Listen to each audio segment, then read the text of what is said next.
Acompanhe agora mais um tema doutrinário do Evangelho de Jesus. Boa noite, sejam muito bem-vindos.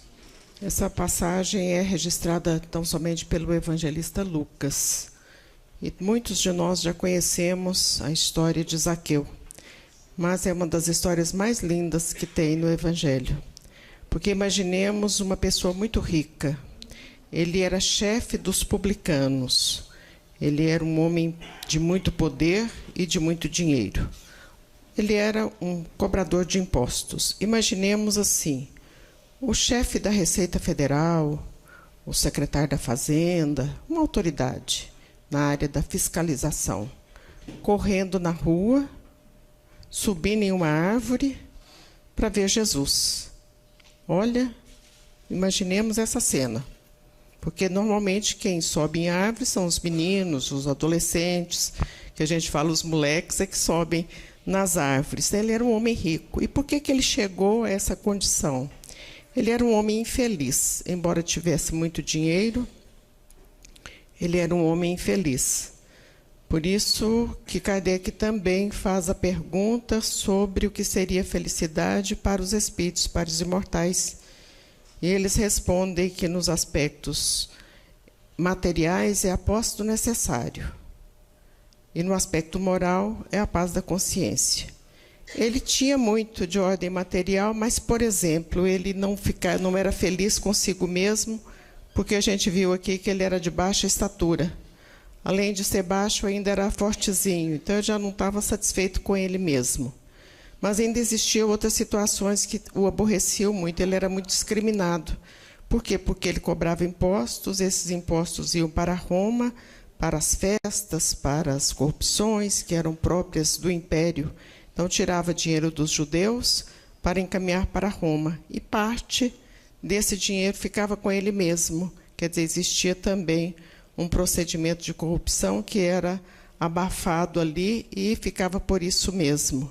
Então, ele era discriminado, ele não gostava de si mesmo e ele estava arrependido também de todos esses procedimentos, porque Kardec também fala que a lei de Deus está escrita na nossa consciência.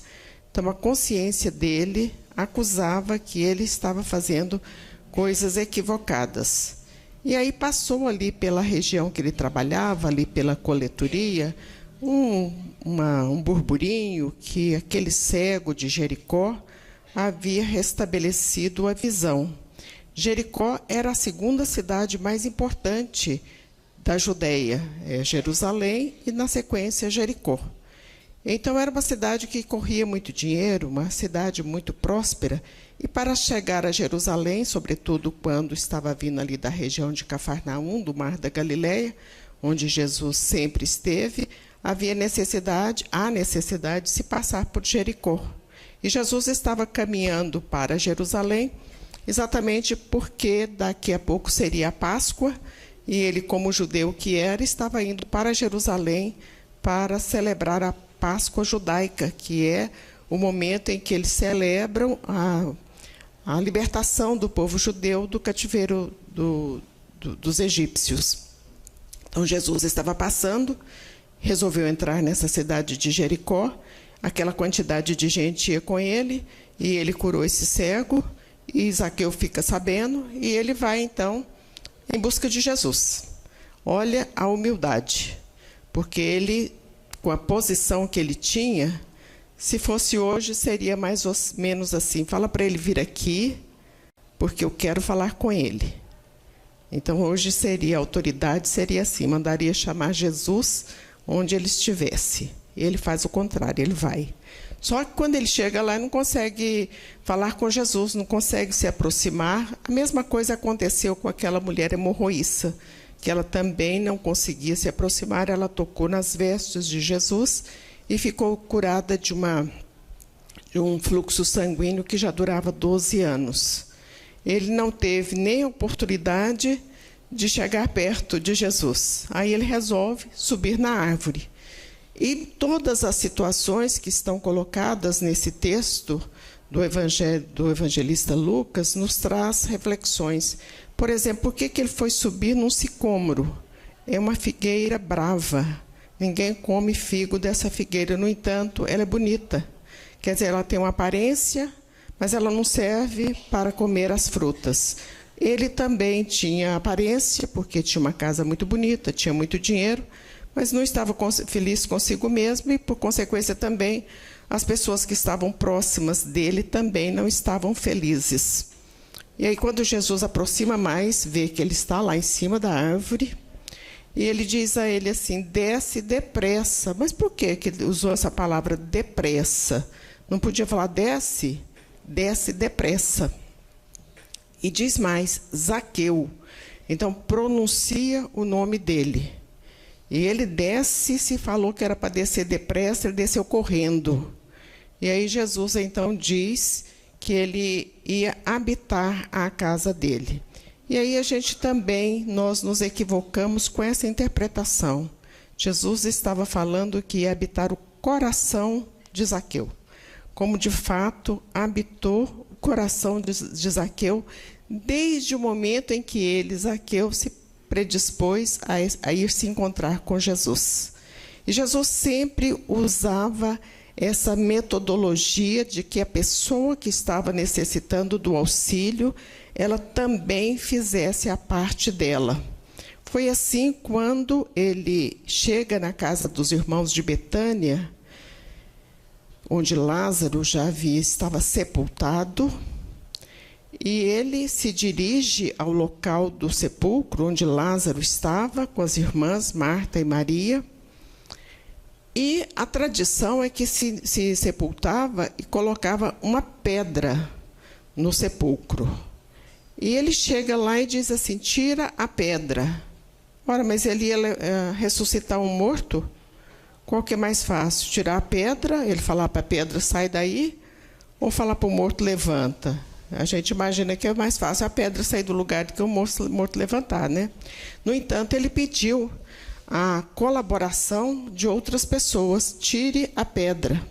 As pessoas tiraram a pedra e ele fala: Lázaro, levanta, né, e vem. Então foi isso que ele fez.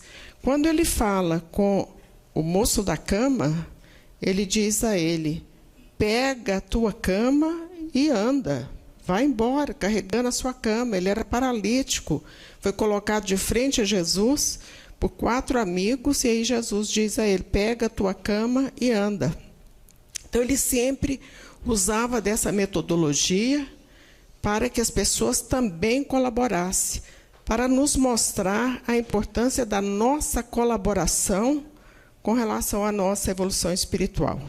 Se não houver essa colaboração nossa, nós não conseguiremos evoluir. Por isso, porque nós temos a inteligência e o livre-arbítrio, que são outorgas de Deus, dádivas de Deus a todas as criaturas. Quando nós temos livre-arbítrio e inteligência, nós escolhemos. E muitas vezes escolhemos equivocadamente, como Zaqueu escolheu, e num determinado momento em que ele se arrepende, ele vai à procura de Jesus. E aí Jesus então diz a ele que ia habitar a casa dele, a casa do coração. E habitou para sempre. Existe um livro da Dona Ivone do Amaral, que é o espírito Leon Tolstói, que se chama Ressurreição e Vida. E nesse livro, o Leon Tolstói, que é um autor russo, considerado o santo da Rússia, ele diz que se encontrou com Zaqueu no plano espiritual, e Zaqueu diz a ele, naquele diálogo que eles têm no plano espiritual, que desde aquele momento ele nunca mais perdeu Jesus de vista. Ele continuou todo o trabalho, porque quando Jesus chega à casa dele, e os apóstolos repreenderam muito, porque muitos tinham a visão distorcida de que aquele que é rico não merece misericórdia, não merece clemência. E nós temos falado aqui nesses dias que estamos estudando esse capítulo 16, que o dinheiro é um fomentador de progresso, é um fomentador de descobertas, de conforto, e é necessário a todo o processo de evolução material do planeta. Portanto, o dinheiro é bem-vindo, E nós lemos em alguma das nossas casas uma mensagem de Dr. Bezerra de Menezes dizendo que, entre muitas coisas que ele fala, que o dinheiro não é a luz, mas ele sustenta a lâmpada. Então, o Dr. Bezerra traz uma mensagem muito linda a respeito da importância do dinheiro bem adquirido e bem usado. E aí, então, os apóstolos estavam ali naquele momento, naquele debate, querendo dizer que Jesus estava equivocado porque estava habitando a casa daquele publicano, que era um homem que, à vista dele, era uma pessoa desprezível.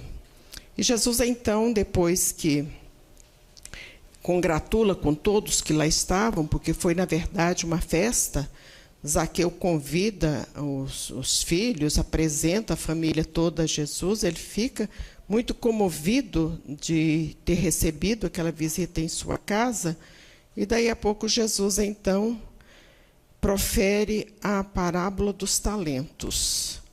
E a parábola dos talentos é aquela parábola que um senhor saiu para viajar, ia para o exterior e deixou seus bens. Para uma pessoa, ele deu 5 talentos, 5 moedas. Talento era uma moeda, então ele deu 5 talentos. Para outra pessoa, ele deu 2 talentos. E para uma terceira pessoa, ele deu 1 talento. E esses talentos, quer dizer, esse dinheiro, esses bens, esse patrimônio material que ele havia deixado, ele era para que as pessoas multiplicassem esses talentos. Quando ele volta da viagem, ele chama os 3, porque ele havia deixado isso com eles. Quando ele chama o que recebeu 5 talentos, ele apresenta mais 5 talentos. Então, ele duplicou os talentos que ele havia recebido. E Jesus, o Senhor, então, diz a ele que ficava muito satisfeito, que ele compartilharia da alegria daquele momento. Enaltece a figura daquele que havia duplicado o talento. 5 passaram a ser 10 talentos. Ele chama o que havia recebido 2 talentos. Esse também apresenta 4 talentos. Porque essas pessoas tinham as condições da escolha, da inteligência, do dinamismo. A palavra é dinamismo. Elas tinham a disposição para multiplicar os talentos. Quando ele chama aquele que só tinha 1 talento, ele chega e diz assim: não, Senhor, eu enterrei o talento, porque o Senhor é muito bravo e eu fiquei preocupado, com medo de não conseguir duplicar o meu talento, e aí, por preocupação, ele ainda botou culpa no Senhor, né? Quer dizer, você é muito bravo e eu fiquei com medo, então eu não dupliquei meu talento, e o meu talento está aqui enterrado. Isso é o que a gente vê e observa em muitas situações das nossas vidas, nós enterrando os nossos talentos. E esse talento não é o talento tão somente monetário, porque muitas pessoas não têm condições financeiras. Mas existem outros tantos talentos que a gente enterra: o talento da gentileza, o talento da educação, o talento da afeição, o talento da cordialidade, o talento da caridade, que todos nós podemos multiplicar esses talentos. Quando a gente vê o livro Sinal Verde, e aqui tem alguns que poderão ser distribuídos, depois, se quiserem, estão aqui, viu? Quando a gente vê o livro Sinal Verde, quando a gente lê esse livro, a gente vê que nós podemos, se colocá-lo em prática, multiplicar os nossos talentos. Quando a gente multiplica o talento, a gente fica mais feliz. Mas a gente fica tão preocupado com coisas tão mesquinhas e pequenas que a gente esquece de multiplicar os talentos. E muitas vezes nós vencemos adversidades, situações maiores, mais conflitantes, mais agravadas, e nos perdemos nas coisas pequenas. Por isso, Humberto de Campos tem uma história que mostra que muitas vezes a gente se perde no pequeno mesmo.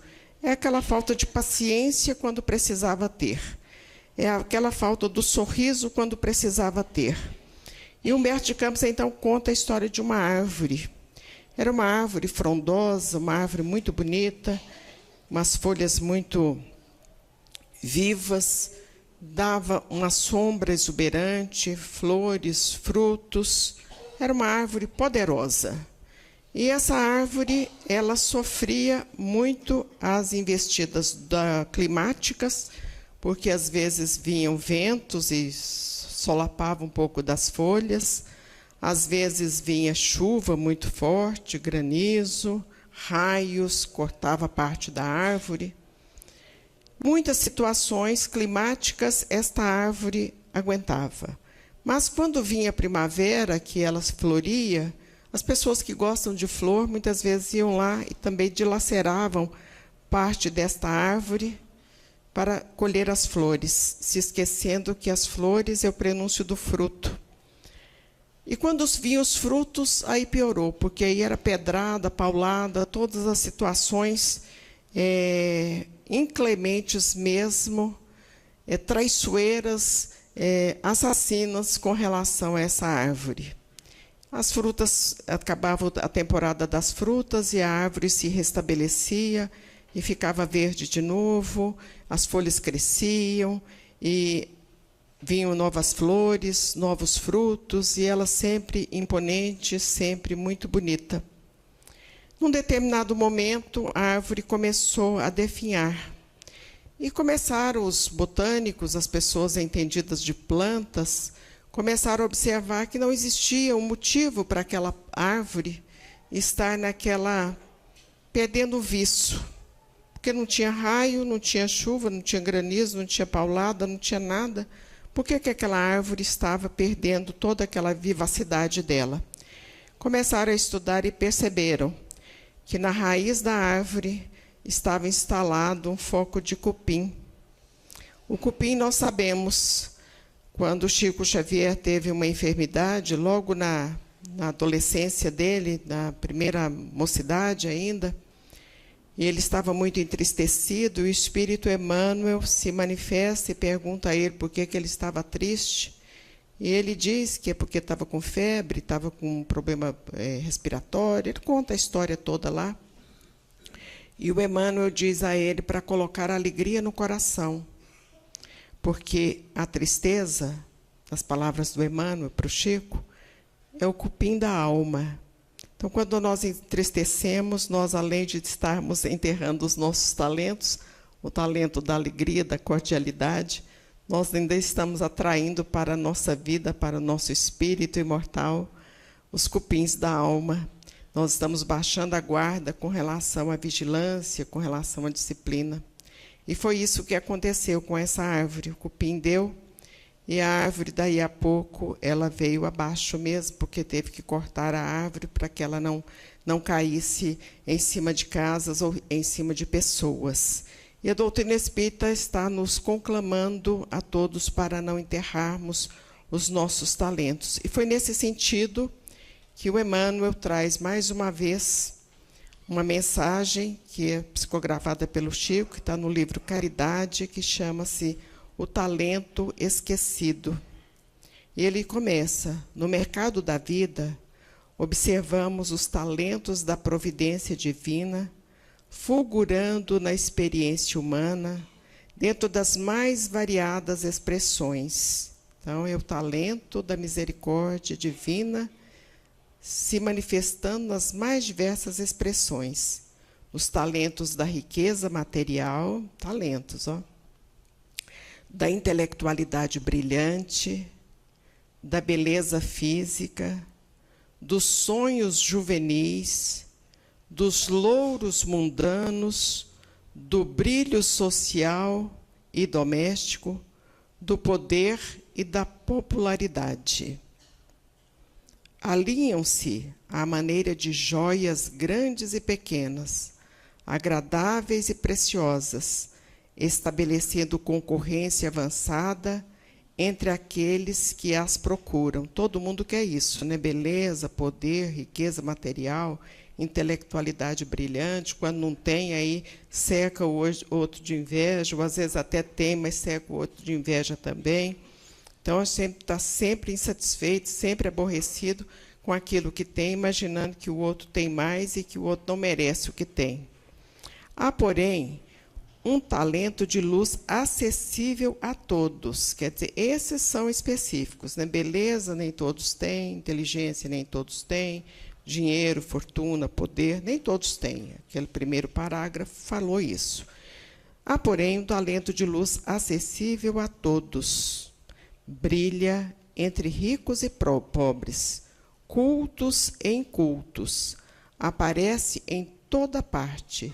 Salienta-se em todos os ângulos da luta, destaca-se em todos os climas e sugere engrandecimento em todos os lugares. Então, tem um que não precisa ser rico, não precisa ser bonito, não precisa ser jovem, mas que pode ter. Vamos ver o que é esse talento que ele está falando aqui, né?